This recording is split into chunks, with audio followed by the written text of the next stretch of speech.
Assalamualaikum warahmatullahi wabarakatuh. Berjumpa lagi dengan saya Billy Pranasya Putra dalam diskusi rutin BPJS Ketenagakerjaan Kantor Cabang Samarinda. Dan pada sore hari ini kita akan diskusi mengenai korupsi. Dan hari ini saya ditemani oleh narasumber yang luar biasa, Bapak Kepala Kantor BPJS Ketenagakerjaan Cabang Samarinda, Bapak Muhyiddin DJ, yang akrab dipanggil Bapak Indi. Iya. Assalamualaikum, Pak. Waalaikumsalam warahmatullahi wabarakatuh, Mas Bil. Gimana kabar, sehat? Alhamdulillah sehat. Bapak gimana kabar, Pak? Sehat, Mas Bil. Kita jaraknya sudah cukup untuk ini ya, physical distancing. Jadi Iya, Pak. maskernya kita copot biar kelihatan kita ngomongnya apa gitu, kedengeran juga apa yang kita sampaikan. Betul, Pak. Gimana? Apa yang mau kita ceritain lagi sore ini setelah beberapa sore kita nggak ketemu dalam diskusi seperti ini? Apa nih yang kita mau bahas sore ini? Iya, Pak. Memang kebetulan saya juga mencari jadwal senggang Bapak untuk bisa diskusi pada hari ini, Pak. Waduh, jadwal banyak. Ya. Belakangan ini lagi ada kegiatan yang mesti kita kawal betul, perintah manajemen harus kita amankan. Dan so far ya nggak ada masalah dalam pelaksanaannya gitu. Siap. Berarti kalau kita bahas topik yang menarik hari ini, Pak, tentang korupsi, aman ya, Pak? Topiknya out of the box ya. Biasanya kita diskusi itu bahasnya celaka, tua, sakit, mati, celaka, tua, sakit, mati. Sore ini kita bahas korupsi. Korupsi ya menarik lah kita bahas. Apa Iya, yang Pak. mau kita bahas nih? Iya, sebelum kita bahas lebih jauh tentang korupsi, Pak. Ya. Di masa pandemi yang masih belum berakhir, Pak, COVID-19, bahkan di semua negara, khususnya di negara kita Indonesia, bantuan sosial yang harusnya tersampaikan ke masyarakat justru tidak luput dari korupsi, Pak. Bahkan menterinya sendiri yang turun langsung untuk menikmati hasil korupsi itu. Nah, sebelum kita bahas lebih jauh tentang korupsi, Pak, banyak masyarakat yang bertanya, Pak, sebenarnya BPJS Ketenagakerjaan ini masuk dalam kategori apa? Apakah sama dengan kementerian lembaga atau BUMN? Oke, jadi gini, BPJS Ketenagakerjaan itu institusi yang dibentuk berdasarkan undang-undang. Bentuknya berbadan hukum yang kira-kira kita menyebutnya sebagai badan hukum publik. Oke.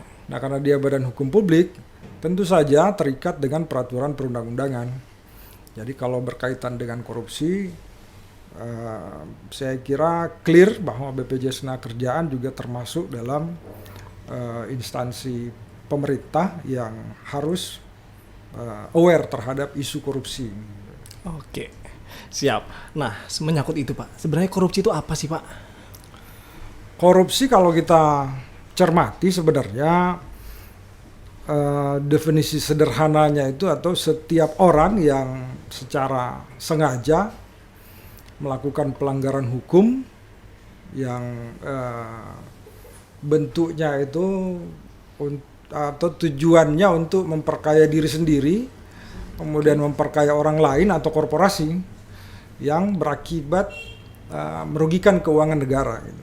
Oke. Nah, kalau bicara akibatnya merugikan keuangan negara, tentu saja secara lebih jauh itu akan berdampak kepada masyarakat gitu. Jadi yang harusnya untuk kesejahteraan masyarakat, tapi karena dikorupsi jadi masyarakatnya tidak sejahtera gitu. Ya. Nah, kira-kira itu paling mendasar dari korupsi itu. Korupsi ya, Pak. Nah, yang menyebabkan hal itu terjadi sebenarnya apa ya, Pak? Kalau penyebab korupsi itu gini, secara teori ada 3 hal tuh yang sering dikenal dengan segitiga penyebab terjadinya fraud gitu. Yang pertama kita kenal dengan nama opportunity. Oke. Nah, opportunity itu maksudnya dari kesempatan yang sempit itu jika dia terbuka secara luas maka orang akan mudah untuk melakukan korupsi gitu. Ya, jadi penyebab korupsi itu yang pertama adalah kesempatan yang langka dan terbuka lebar gitu. Nah, kita menyebutnya dengan satu dari penyebab itu adalah opportunity. Kemudian penyebab lain adalah pembenaran akan hal yang salah gitu. Oke. Pembenaran akan hal yang salah itu kita menyebutnya dengan rationalization. Jadi merasionalisasi hal-hal yang salah. Kemudian yang lain adalah pressure. Jadi pressure atau tekanan juga menjadi atau berpotensi menjadi sebab orang melakukan korupsi. Jadi 3 hal itu. Yang pertama tadi ada opportunity, kemudian rationalization, kemudian pressure. Oke. Jadi 3 hal ini yang menjadi penyebab orang melakukan korupsi. Oke. Nah, menyangkut 3 poin tadi, Pak. Berarti ketika terjadi korupsi, bisa jadi bukan hanya karena ada kesempatan ya, Pak. Bisa jadi memang karena ada pressure juga yang memaksa dia harus melakukan itu. Iya, dan itu terjadi kan. Orang kalau didesak atau dipaksa, apalagi dipaksanya oleh pimpinan misalnya untuk melakukan pelanggaran yang berkaitan dengan unsur yang termasuk dalam definisi tadi, dengan sengaja melakukan tindakan untuk memperkaya diri, kemudian memperkaya orang lain atau korporasi yang sumber itu merugikan negara gitu. Nah, kalau dilakukan event itu under pressure pun juga termasuk korupsi gitu. Jadi tidak ada pembenaran untuk itu. Oke, tapi faktanya di lapangan yang tertangkap biasanya tidak semua ya, Pak. Hanya sebagian kecil aja yang. Jadi gini, anekdotnya begini. Kalau kita pernah dengar anekdotnya siapa? Cak Lontong, dia bilang koruptor itu bukan orang yang melakukan korupsi, tetapi koruptor itu orang yang melakukan korupsi dan ketangkep gitu. Jadi kalau bukan ketangkep itu belum tentu koruptor namanya. Jadi orang yang melakukan korupsi ketangkep itu baru namanya koruptor. Yang dia mau sampaikan sebenarnya pesan moralnya itu bahwa sebenarnya korupsi ini kalau tidak kita antisipasi ini berpotensi terjadi di mana saja. Di seluruh level bisa terjadi, mulai dari high level, middle sampai di low level itu semuanya berpotensi bisa terjadi. Sehingga memang kita diminta untuk mengantisipasi supaya potensi terjadinya korupsi itu bisa kita tekan, bisa kita hilangkan dengan ya tentu saja banyak cara yang. Untuk itu Pak, sebenarnya apa aja Pak yang masuk dalam kategori korupsi Pak? Oh, yang masuk kategori korupsi itu ada banyak, ada beberapa. Tapi yang paling familiar itu kita kenal dengan gratifikasi. Kemudian benturan kepentingan juga itu termasuk korupsi. Benturan kepentingan dalam pengadaan misalnya itu termasuk dalam korupsi. Kemudian perbuatan curang. Kemudian suap menyuap. Dan banyak hal saya kira yang masuk dalam klasifikasi korupsi gitu. Tetapi muaranya adalah semua hal yang menyebabkan kerugian negara yang dilakukan oleh seseorang untuk kepentingan pribadi, kemudian orang lain atau korporasi, itu semua masuk dalam kategori korupsi gitu. Dan itu saya kira kita sepakat semua bahwa itu berbahaya dan harus kita hindarin. Saya kira itu. Baik Pak. Nah tadi menyangkut salah satu poin yang saya tangkap Pak, gratifikasi ya Pak. Apalagi di kalangan instansi Pak, gratifikasi itu merupakan akar dari korupsi katanya Pak. Iya. Nah, benar-benar. Sebenarnya apa aja sih Pak masuk dalam kategori gratifikasi Pak? Macam-macam. Yang paling hot itu ya orang bilang gratifikasi bentuknya hadiah, kemudian bentuknya diskon, kemudian bentuknya macam-macam gitu. Tapi yang paling familiar itu adalah hadiah berupa uang gitu. Termasuk juga beberapa waktu yang lalu ada kasus heboh itu gratifikasi seks itu juga termasuk dalam gratifikasi gitu. Jadi banyak hal dan varian gratifikasi, tetapi kita selalu balik ke substansinya yang dimaksud gratifikasi atau yang karena dia masuk dalam korupsi maka 3 hal tadi yang perlu kita pegang. Kalau dia tujuannya untuk memperkaya diri sendiri sekali lagi, kemudian untuk memperkaya orang lain, dan atau korporasi yang merugikan negara, pokoknya itu semua korupsi. Nah, gratifikasi kalau diberikan dalam bentuk hadiah misalnya, yang untuk hadiah itu untuk memperkaya diri atau orang lain, itu juga termasuk dalam korupsi. Waduh, berarti kalau diskon aja termasuk, kita nggak boleh dapat diskon dong Pak, selama kita dinas di BPJS Ketenagakerjaan. Kalau menyangkut jabatan ya, Oke. jadi kita mendapat diskon dalam kaitannya dengan jabatan kita. Diskon diberikan itu untuk senang-senang dalam tanda petik. Nah itu nggak boleh, dan itu diatur keras. Apalagi di BPJS Ketenagakerjaan itu udah sampai pada taraf diharamkan betul. Kalau urusan dengan diskon komisi, kemudian orang dulu bilang upeti gitu, itu nggak boleh sama sekali di BPJS Ketenagakerjaan. Oke Pak, karena menyangkut gratifikasi Pak, karena tidak bisa dipungkiri Pak, Bapak selaku kepala kantor cabang memiliki hubungan yang sangat erat dengan pihak eksternal, bahkan dengan banyak stakeholder, dan mungkin nggak Pak, atau mungkin sering terjadi potensi gratifikasi Pak? Potensinya tentu saja kita sangat dekat ya. Cuma di BPJS Ketenagakerjaan itu semua hal yang berkaitan dengan potensi itu diatur dengan clear gitu. Jadi diaturnya itu di peraturan direksi, kemudian yang menyangkut pencegahan, kemudian mekanisme pelaporan jika terjadi potensi atau bahkan sudah terjadi gratifikasi, itu diatur semua dalam aturan di BPJS Ketenagakerjaan dengan clear gitu. Jadi kalau kita misalnya nih terima sesuatu dari dari stakeholder, pihak luar atau rekanan malah yang berkaitan dengan posisi atau jabatan kita, itu kanal laporannya sudah diatur. Sudah diatur kanal laporannya. Saya agak lupa namanya. Apa namanya kalau pengendali layanan ya Pak? Itu melompat itu. UPG, pengendalian gratifikasi. Unit pengendali gratifikasi. Jadi sekali lagi, kalau di BPJS Ketenagakerjaan itu sudah ada namanya unit pengendali gratifikasi, yang semua mengatur alur mulai dari proses pencegahannya seperti apa sampai mekanisme pelaporannya kalau memang terjadi gratifikasi dalam kaitannya dengan pencegahan tindak pidana korupsi di internal BPJS Ketenagakerjaan.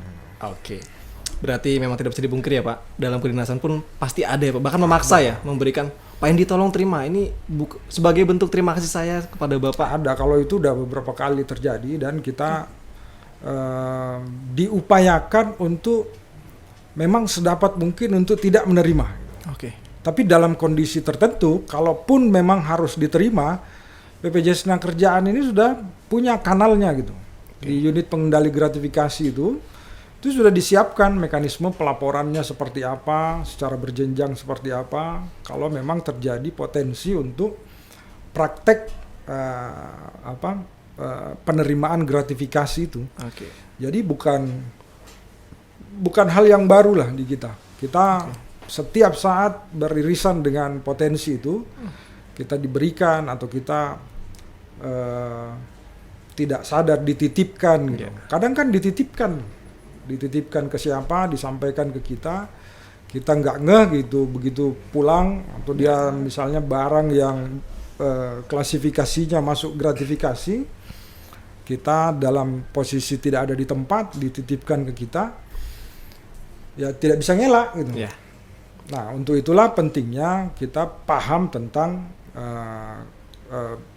unit yang kita sebut tadi. Ada unit pengendali gratifikasi yang diatur di BPJS Ketenagakerjaan, dan kita bisa manfaatkan itu sebagai upaya untuk menghindarkan kita dan institusi ini dari praktek korupsi.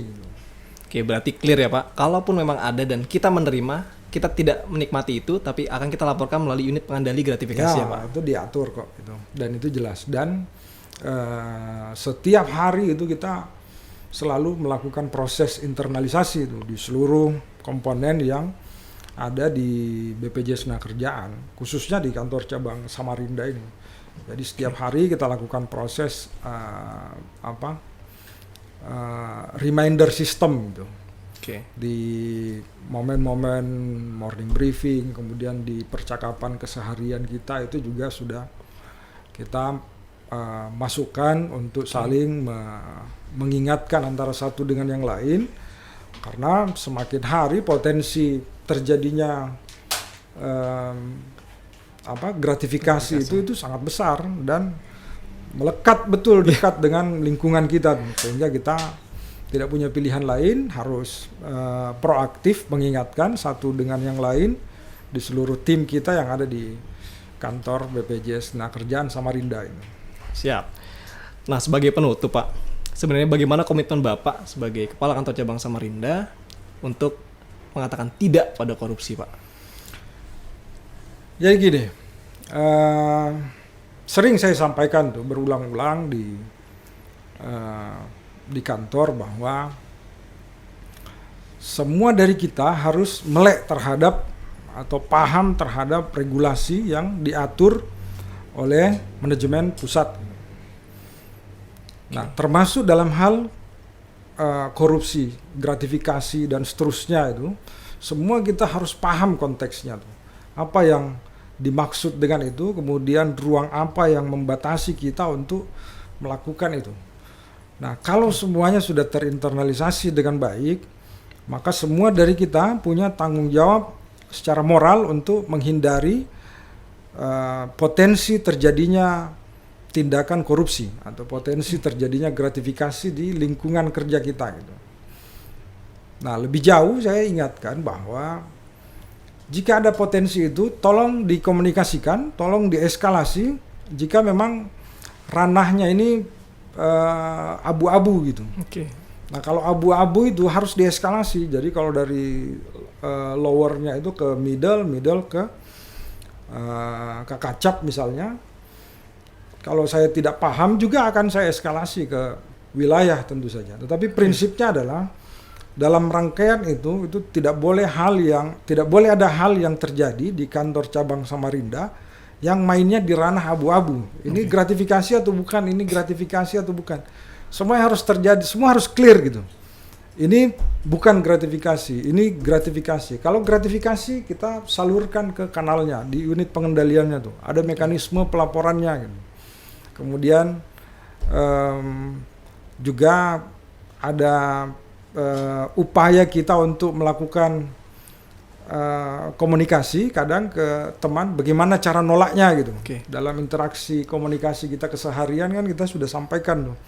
Cara nolaknya itu gini biar orang nggak tersinggung, biar orang ini. Kemudian juga interaksi kita dengan stakeholder, vendor atau rekanan, mitra kerja kita itu semua dibatasi gitu.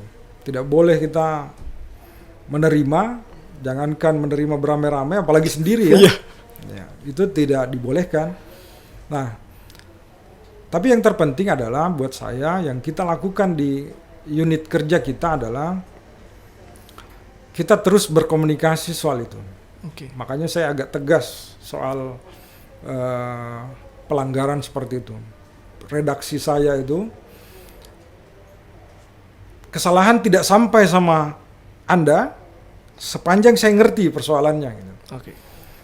Tapi kalau kesalahan itu terjadi dan tidak tereskalasi, artinya pimpinan-pimpinannya tidak tahu, maka kita tidak nunggu orang untuk mengeksekusi, saya sendiri yang akan bertindak untuk menyelesaikan urusan itu. Kenapa? Ya karena kita semua bersepakat untuk menghindari potensi terjadinya korupsi, apalagi di kantor cabang kita gitu. Mudah-mudahan kita sama-sama dilindungi lah. Mudah-mudahan kita sama-sama dilindungi, sama-sama kita untuk menjalankan proses operasional di BPJS Tenagakerjaan kantor cabang Samarinda ini dengan baik gitu. Terhindar dari upaya-upaya yang negatif, terutama yang berkaitan dengan korupsi. Karena tadi di awal kita sudah jelaskan, kita sudah diskusikan bagaimana bahayanya korupsi gitu. Kemudian tadi saya review kembali penyebabnya itu ada 3 hal tadi itu yang kita bahas tadi. Itu ada karena kesempatannya, kemudian pembenarannya, kemudian karena tekanan. Siap. Jadi bisa jadi dia terjadi karena kesempatannya ada. Kalau dulu itu ada iklan TV, gimana tuh? Kejahatan itu bukan terjadi karena Ada niat pelakunya. ada niat pelakunya, tapi juga karena ada kesempatan. Karena itu waspada. Gitu. Iya, betul Pak. Nah, waspada ini penting. Gitu. Yang kedua, pembenaran gitu, rationalization gitu. Jadi kadang potensi terjadinya korupsi itu menghampiri kita. Kita bukan berupaya untuk menolak, tapi berupaya untuk mencari pembenarannya gitu. Nah ini juga tidak betul.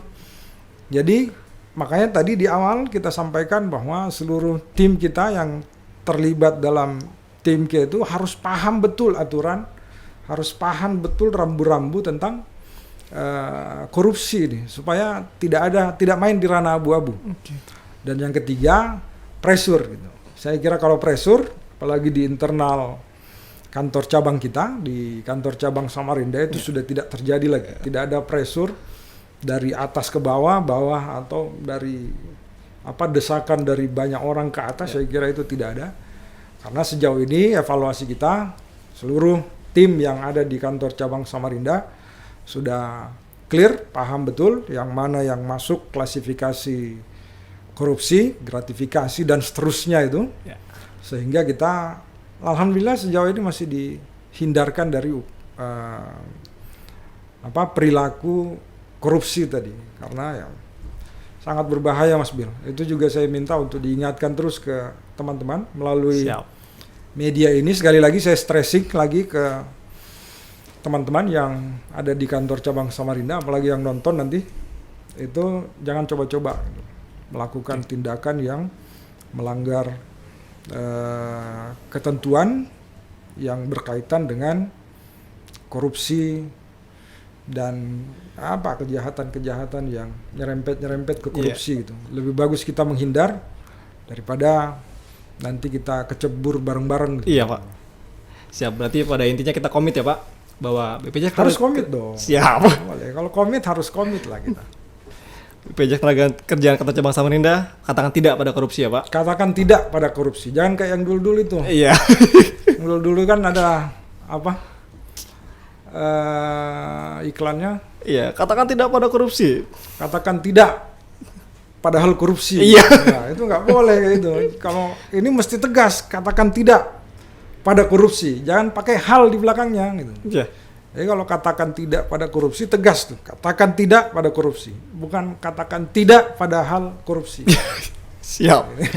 Berarti kalaupun memang terjadi potensi gratifikasi, kalaupun memang harus terima, segera laporkan pada ini pengendalian gratifikasi ya Pak? Ya itu kita udah siapin semua kanalnya kok itu. Jadi kalau misalnya karena kedekatan emosional atau ada pertimbangan lain yang memang mengakibatkan kita secara etik misalnya harus terima, tetapi itu dimasuk dalam klasifikasi gratifikasi, segera dilaporkan. Siap. Segera dilaporkan. Nah, itu saya kira bukan pelanggaran kalau dilaporkan itu. Kalau tidak diterima, tidak dilaporkan, di situ muncul delik pelanggarannya. Gitu. Siap Pak. Baik, terima kasih banyak Pak Indi untuk kesempatan diskusi sore hari ini. Banyak pembelajaran yang kita dapatkan dan ini juga komitmen kita bersama bahwa katakan tidak pada korupsi, kita komit untuk memberikan pelayanan terbaik pada peserta ya Pak. Katakan tidak pada korupsi dan kita terus meningkatkan pelayanan. Diskusinya topiknya memang out of the box hari ini ya. Iya, siap Pak. Kita ketemu di diskusi yang out of the box lainnya gitu. Siap. Terima kasih banyak Pak Indi. Thank you. Oke.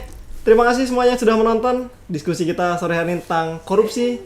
Clear sudah dan BPJS Tenagakerjaan Cabang Samarinda komit katakan tidak pada korupsi. Sampai jumpa di diskusi selanjutnya. Assalamualaikum warahmatullahi wabarakatuh. Waalaikumsalam warahmatullahi wabarakatuh.